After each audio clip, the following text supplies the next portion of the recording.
자, 오늘은 죽으심과 그리고 살리심이라는 제목으로 함께 나누려고 합니다. 오늘 부활 주일이에요. 보통 우리가 부활 주일 하면은 이렇게 삶은 계란, 여러분 기억나시는지 모르겠어요. 계란 삶아가지고 이렇게 그림도 그리고 하면서 그러니까 부활의 기쁜 소식을 사람들에게 이렇게 선물하고 그랬었어요. 그런 추억들이 좀 있습니다. 요즘에는 삶은 계란을 이렇게 잘 하지는 않는데 어찌됐건 부활절 하면 참 우리들에게 새롭게 남다르게 많이 좀 다가오는 것 같아요.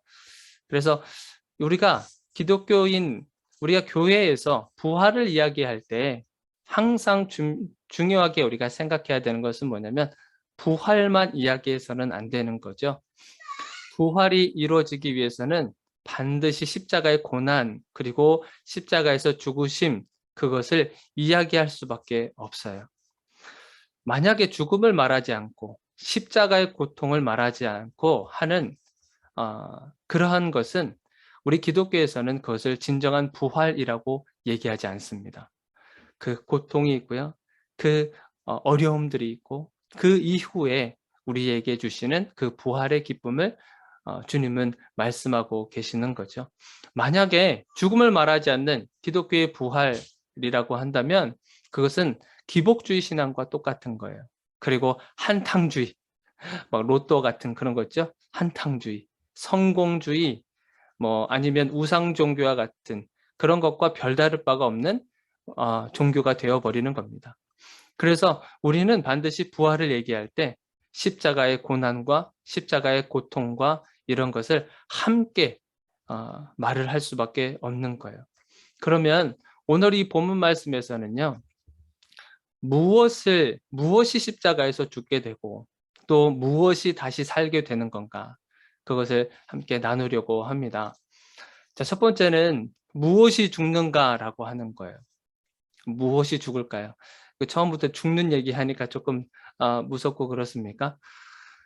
죽는다고 했었을 때 무엇이 정말 죽는 걸까? 6절을 우리 한번 보시겠습니까? 6절. 우리가 알거니와 우리의 옛사람이 예수와 함께 십자가에 못 박힌 것은, 그렇잖아요. 자, 죄의 몸이 죽어 다시는 우리가 죄에게 종노릇하지 아니하려 함이라.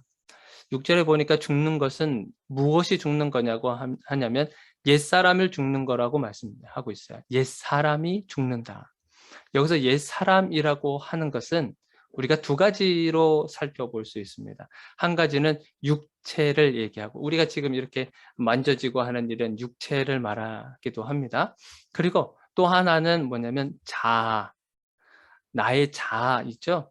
어떤 마음과 그리고 생각과 어떤 가치관, 이런 정신, 이런 부분들, 이런 것을 우리가 자아라고 하는데, 그래서 옛사람이라고 하는 것을 이렇게 두 가지로 우리가 살펴볼 수 있어요. 육체는 우리가 언젠간 죽게 돼요. 그러고 나서 다시 예수님께서 재림하시고, 그러고 나서 우리 육체가 다시 부활을 하게 됩니다. 그래서 옛사람, 그것을 우리가 육체로 얘기하는데, 결국 우리도 예수님이 부활하신 것처럼 우리도 육체를 가지고 부활하게 되어 있어요. 자, 그러면 이 자아 같은 경우는 무엇이냐면 우리가 이 땅 가운데에서 부활의 신앙을 갖도록 할 수 있는 거예요. 이 자아가 바로 죽는 것을 말합니다. 이 자아가 죽는 걸 말하는 거예요. 우리의 마음이 죽고, 우리의 생각이 죽고, 우리의 가치관이 죽고, 우리의 정신이 죽는 것을 말하고 있는 겁니다. 그러니까 이 땅에서 우리가 실제로 우리가 육신이 죽지는 않았지만 정말 죽는 인생을 살게 된다고 하는 거예요. 죽음의 인생. 그래서 옛 자아, 옛 사람이 죽는 것, 이것을 우리가 옛 자아가 죽는 걸로 다시 표현을 하면 될 것 같아요. 자, 그래서 옛 자아가 우리가 죽는 건데, 여기서 우리가 6절에서 보니까 옛사람이 옛사람이 예수와 함께 십자가에 못 박힌 것, 그리고 나서 죄의 몸이 죽어 다시는 우리가 죄에게 종노릇하지 않는다고 그래요. 그러니까 죄의 종노릇을 하고 있는 우리들의 자아가 죽는 것을 말하는 겁니다. 그러니까 죄라고 하는 것은, 성경에서 말하는 죄는요, 우리가 윤리 도덕적으로 말하는 그런 죄를 말하지 않아요. 그러면 성경에서 말하고 있는 죄라는 것이 무엇이냐면 하나님을 떠나서 사탄에게 지배받는 상태를 말하는 거예요. 자, 하나님을 떠나서 사탄에게 지배받고 있는 상태. 그것이 우리가 죄라고 정의를 하는 겁니다. 자, 그러면 죄의 종노릇 한다라고 했을 때 종노릇은 무엇이냐면 죄의 결과로 나타나는 거예요. 죄의 결과로 우리가 종노릇하고 있는 것을 표현하고 있는 거예요. 윤리와 도덕적인 행동을 말하는 거겠죠. 그러니까 근본적인 죄는 하나님을 떠나서 사탄에게 지배받고 있는 상태. 그 상태에서 우리의 행동으로 나타나는 것이 바로 이 종노릇하고 있는 것을 표현하고 있는 거예요. 그것이 어떤 게 있겠어요? 우리가 잘 알고 있겠지만 종노릇하고 있는 그 결과물들이 이런 거지 않겠습니까? 욕심 부리는 거, 방탕하는 거, 그리고 간음하는 거, 도둑질하는 거, 사기치는 거, 교만한 거, 살인하는 거, 뭐 이런 것들이지 않겠습니까? 또 하나는 내가 하나님 없이, 하나님을 떠나서 나만의 삶의 방법을 가지고 살아왔었던 그런 가치관과 이런 것들도 있겠죠. 뭐 예를 들어서 돈을 가지고 모든 것을 해결하려고 한다고 한다든지, 아니면 사람들을 적절하게 이용해서 이득을 취한다든지, 아니면 많은 정보들을 수집해서 마치 자기가 모든 것을 다 알고 있는 것처럼 똑똑한 척 한다든지, 있는 척 한다든지, 사람들에게 무시당하지 않기 위해서 강한 척 한다든지 하는 그런 자신들의 그런 삶의 방법들, 하나님을 떠나서 자신만의 삶의 방법들을 만들어내는 것들이 바로 이 종노릇하고 있는 모습인 거예요. 죄의 종노릇하고 있는 것. 그런데 세상은요, 그렇게 살아야 세상에서 성공한다고 얘기해요. 사람을 짓밟아야 너가 살 수 있다. 너가 똑똑해야 너가 무시당하지 않는다. 너가 강해야 너를 함부로 보지 않는다. 이렇게 세상은 가르치기도 합니다. 마치 그것이 진짜인 것처럼 그래요. 그래서 우리 주님께서 옛 사람, 옛 자아가 죽는다고 하는 것은 옛 자아를 십자가에 예수님과 함께 못 박아 죽이는 것을 말하는 거예요. 예수님께서 십자가에 달려 돌아가셨잖아요. 못 박히시고 채찍을 맞으시고 하면서 돌아가셨단 말이에요. 그 돌아가셨을 때 우리도 같이 죽는 거예요. 우리도 같이 죽는 것을 말하는 겁니다. 그러면 예수님과 같이 죽는다고 하는 이것이 무슨 뜻이겠어요? 끊어버리는 것을 말하는 겁니다. 내 옛 자아, 내 옛 습성, 이것들을 다 끊어버리는 것을 말하는 거죠. 끊어버릴 때 여러분들 이것이 쉽겠습니까? 그동안에 살아온 인생의 방법이 있는데 그것을 끊어낸다는 것이 쉬웠겠어요? 절대 쉽지 않습니다. 때로는요, 고통이 수반되기도 합니다. 고통이 따라오기도 해요. 그래서 심지어는 예수님께서 제자들에게 산상수훈이라고 예수님의 12 제자에게 특별한 그런 설교를 하신 적이 있으셨어요. 그래서 우리가 산상수훈이라고 하는데, 우리가 마태복음 5장 29절 그리고 30절에 보면 이런 말씀이 있어요. 놀라지 마십시오. 자, 무슨 말씀이 있냐면 29절 만일 내 오른 눈이 너를 실족하게 하거든 빼어 내버리라. 이 눈을 빼버리라는 거예요. 너를 실족하게 하면. 그리고 30절에는 뭐라고 표현되어 있냐면 또한 만일 내 오른손이 너로 실족하게 하거든 찍어 내버리라. 잘라버리라는 거예요. 내 백체 중에 하나가 없어지고 온몸이 지옥에 던져지지 않는 것이 유익하다. 그렇게 표현하시는 거예요. 내가 십자가에서 죽는 게 쉽지가 않아요. 끊어버리는 것이 쉽지가 않습니다. 예수님도 아세요. 그러나 그러한 고통이 있을 만큼 이것이 쉽지 않다는 거 우리 주님이 아시는 거예요. 그럼에도 불구하고 그것을 끊어내 버리라고 하는 것. 그것이 우리가 십자가에서 죽는 삶을 말하는 겁니다. 이 땅에서 우리가 이런 것을 가지고 다 십자가에 못 박아야 되는 거예요. 여러분들의 옛자를 다 십자가에서 못 박아 버려야 된다고 하는 거예요. 그렇게 해서 죽는 것을 말하는 겁니다. 자, 그러면 죽는 것으로 끝나면 이것이 어떻겠어요? 만약에 죽는 것으로 끝났다. 부활이 없이 죽는 것이 끝났다. 그러면 너무 허무하지 않겠습니까? 만약에 예수님도 십자가에서 돌아가셨는데 부활하지 않으셨다. 그러면 이거는 정말 이 세상에 그 누구도 하지 않았었던 엄청난 큰 사기를 치시는 거예요. 우리 예수님은. 누구를 상대로요? 우리 연약한 사람들을 상대로 사기치는 거예요. 그런데 예수님께서 진짜 부활하셨단 말이에요. 다시 살아나신 거죠. 다시 살아나셨어요. 그렇다고 한다면 우리가 십자가에서 달려 죽었어요. 그러면 무엇이 다시 살겠습니까? 우리가 다시 사는 것은 무엇이냐면 8절 한번 보시겠어요? 8절에 이렇게 기록되어 있습니다. 로마서 6장 8절 오늘 본문 말씀. 만일 우리가 그리스도와 함께 죽었으면 또한 그와 함께 살 줄을 믿노니. 우리가 예수님과 함께 죽었으면 예수님께서 부활하신 것처럼 우리도 같이 부활해서 살아날 것이다 라고 말씀하시는 거예요. 예수님과 함께 살아난다. 그래서 더 이상 죄의 종노릇하는 그런 사람들이 아니라 하나님의 종으로 살아가게 된다라고 하시는 거예요. 하나님의 종으로 살아가는 거예요. 그것을 로마서 6장 18절, 로마서 18절에 이렇게 기록되어 있어요. 죄로부터 해방되어 의에게 종이 되었느니라. 의에게 종이 되었다. 여기서 의라고 하는 것은 우리 하나님을 말하는 겁니다. 더 이상 죄의 종노릇하는 것이 아니라 이제 그것을 다 끊어버렸잖아요.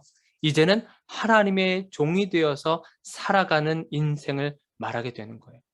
하나님의 종으로 살아간다는 것은 뭐겠습니까? 우리 안에 누가 살고 있다는 거예요. 이제는 그 사탄 마귀가 살고 있는 그런 것이 아니라 내 자아가 살고 있는 것이 아니라 바로 예수 그리스도께서 우리 안에 살고 계시다고 하는 겁니다.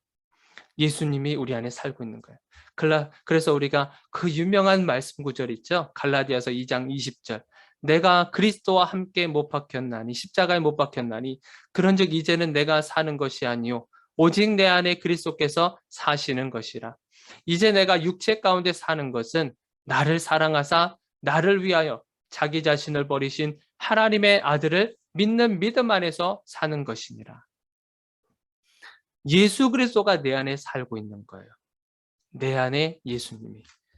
더 이상 내 옛 자아가 사는 것이 아니고 죄의 종로로 타는 것이 아니라 예수 그리스도가 내 안에 살고 있다고 하는 겁니다. 여러분들 예수님이 내 안에 살고 있다는 그 의미가 어떤 거겠습니까? 시편에서는요. 예수님이 내 안에 살고 있다는 것을 무엇이라고 표현하고 있냐면 복 있는 사람으로 표시하고 있어요. 우리 시편 1편 우리 너무나 잘 알고 있는 말씀인데 시편 1편에 보면은 복 있는 사람이라고 표현하고 있습니다. 그러니까 예수 그리스도가 내 안에 살고 있다고 하는 것은요. 내가 복 있는 사람이라고 하시는 거예요. 그리고 복 있는 사람으로서만 살아가는 것이 아니라 우리에게 더 많은 의미를 부여해 주시는데 그것이 뭐냐면 우리를 의인으로 바꿔주시는 거예요. 죄인이 아니라 의인으로 바꿔주셔서 하나님께서 심지어는 그 의인에 대해서 어떻게 설명하냐면 시편 1편 3절에 보니까 그가 하는 모든 일이 다 형통하리로다 그렇게 표현하세요. 그가 하는 모든 일이 다 형통하리로다. 왜? 의인이기 때문에.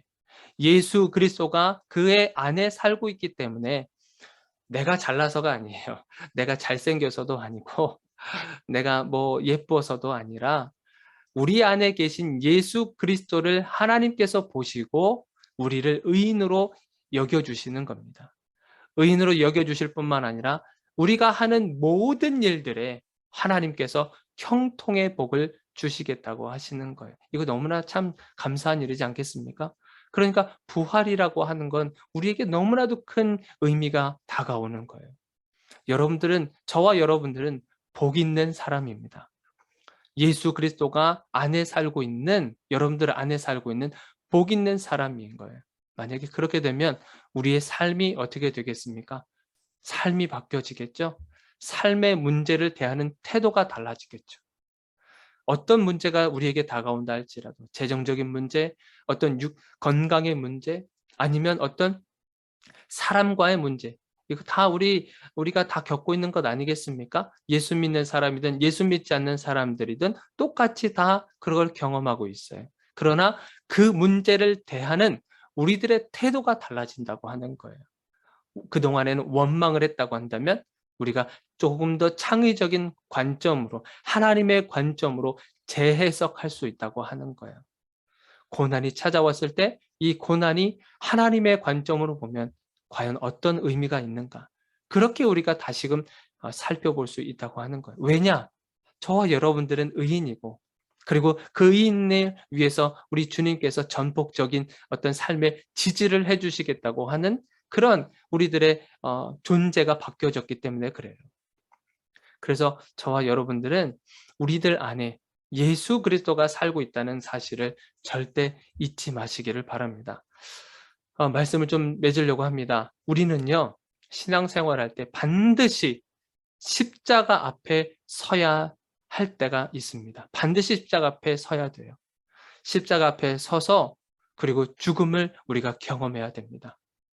우리가 육신도 물론 죽지만 우리가 가지고 있는 모든 것을 다 가지고 내가 살아왔었던 모든 방식들, 가치관들 이런 것들을 다 끄집어내서 십자가 앞에서 여러분이 죽는 경험을 반드시 하셔야 됩니다. 그러나 그것은 쉽다 그랬습니까? 아니에요. 고통이 따를 수 있다고 했습니다. 그래서 그 고통을 견뎌내고 이겨내는 그 순간에 우리 안에 예수 그리스도가 살아 계시는 것을 새롭게 발견하게 될 것이에요. 그 발견은 정말 여러분들이 상상하지 못할 그런 놀라운 일들이 여러분들의 삶을 이끌어 가실 것입니다. 여러분들 기대하시기를 바랍니다. 오늘 부활주일, 이 부활절은요, 그냥 우리가 매해년마다 하는 그런 행사와 같은 것이 아니에요. 여러분들의 인생 자체를 바꿔주실 수 있는 그런 놀라운 의미가 있는 부활절입니다.